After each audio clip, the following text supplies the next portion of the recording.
Hey YouTube, I wanted to do a follow-up video of some of my cultivators. I mentioned the other day that I had different sets for when I go through here. These are a set of rolling cultivators. I thought about the name after I made the video. Of rolling cultivators that I got from a buddy of mine. I rebuilt the bearings in them, which you can get from Ag Supply out of Raleigh, North Carolina. And it's Agra Supply. Again, it runs off of where I showed you last time on the tractor.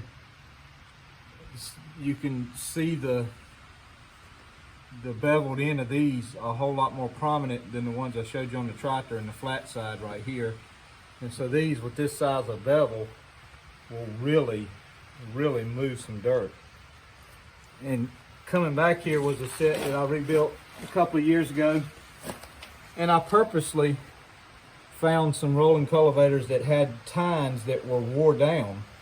And I put these tines in first and then graduated out. And I'll tell you something about this little tine right here in a second.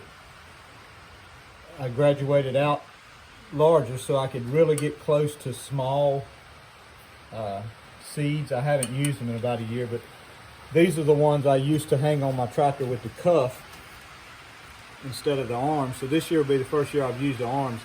I'm a little bit weary of this slick rolling cultivator holder. If you'll look, it's slick. It doesn't have no grooves. If we move back here to this one, you can see the grooves on that, which allow this to hold it better. I may wind up having to get a set of grooved holders. We'll see how much I can get this tightened down. But this little tine here was off of a set of rolling cultivators when I was about 5 years old.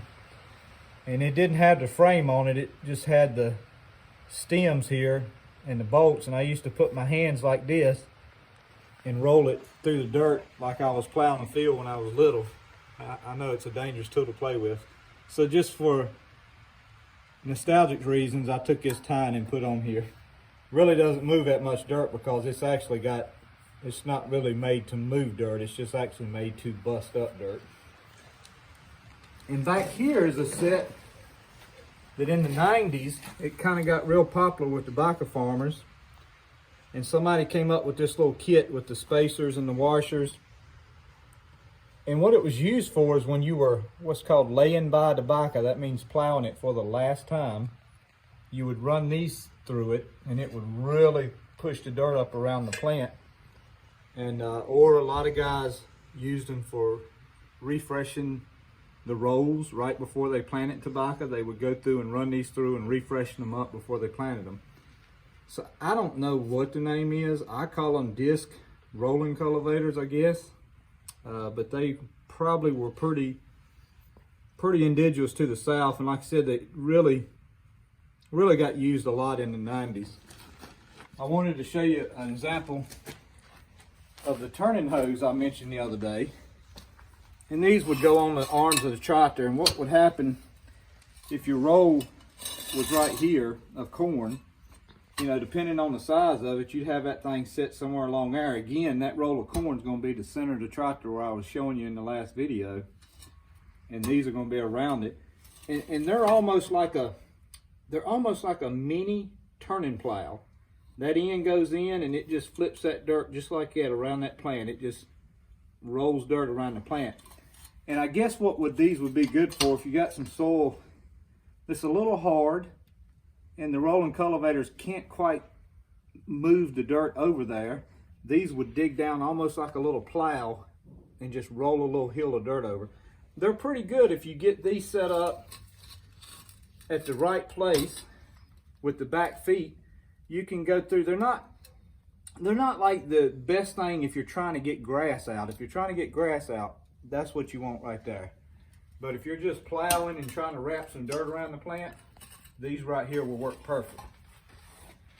I'll tell you about these feet here in a second. And here's just another set of these. They're just smaller and they won't move as much dirt. But they're called turning hose, I believe, is what I've always called them. This little thing here is just kind of an invention of mine. if I have short rolls that I'm not going to use my planter on, and I'm just going to use a push planter, I'll make the rolls up and then come in with this and just knock the bed down flat. So it'll be a little square bed. By the time the tractor goes through it, it's just a little square bed, and I can run my push seeder right down the middle. So it makes it a real nice flat even top for me. These feet, let me show you on the tractor.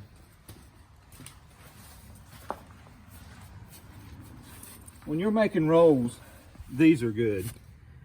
They will cup out where the tires go. They'll help the tractor stay.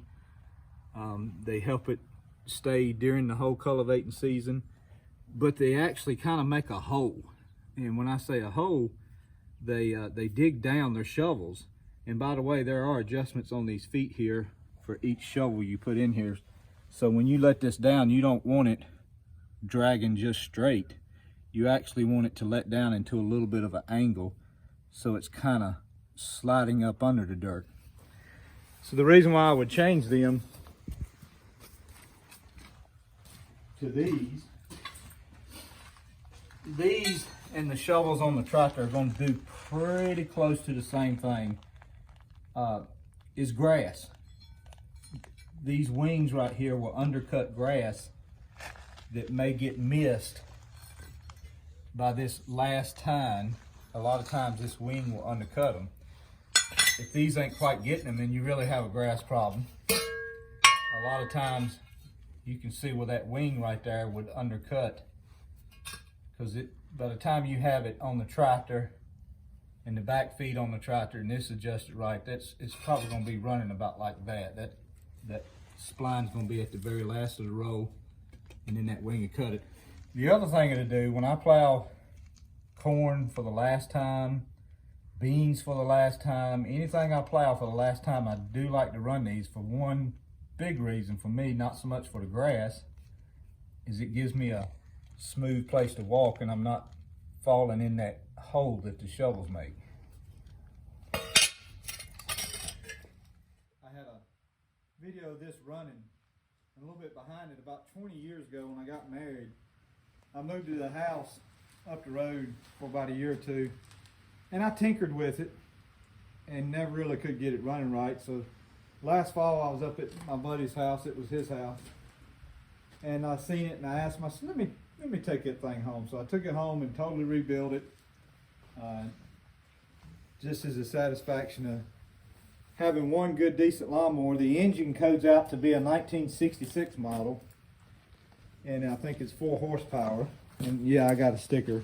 It's 4 horsepower. So I rebuilt it totally, pistons, rings, valves, found new old stock parts off of eBay, and it actually wasn't that expensive because everybody was selling the parts cheap. But the best I can tell, it's a bluegrass belt nap. And I looked that up, and that company went out of business in the 70s. I guess it was some sort of hardware, like an Ace Hardware type store. But it's a really nice mower. Just wanted to kind of explain what that video was a couple weeks ago. I want to show you something I made here. I made this for the 140. I took a receiver. I think I got it at Tractor Supply, this receiver in, and welded it to this piece here. And this actually goes where the hitch does at the 140. And I can change it up to a ball hitch, or I put a hitch on it that just has this on it. And I guess for one thing, I don't have to wear out my factory 140 hitch that you can see. And I thought I have another little piece I made like that for my 140. It's a 3-point conversion, so it's a fast hitch converted over to a 3-point hitch.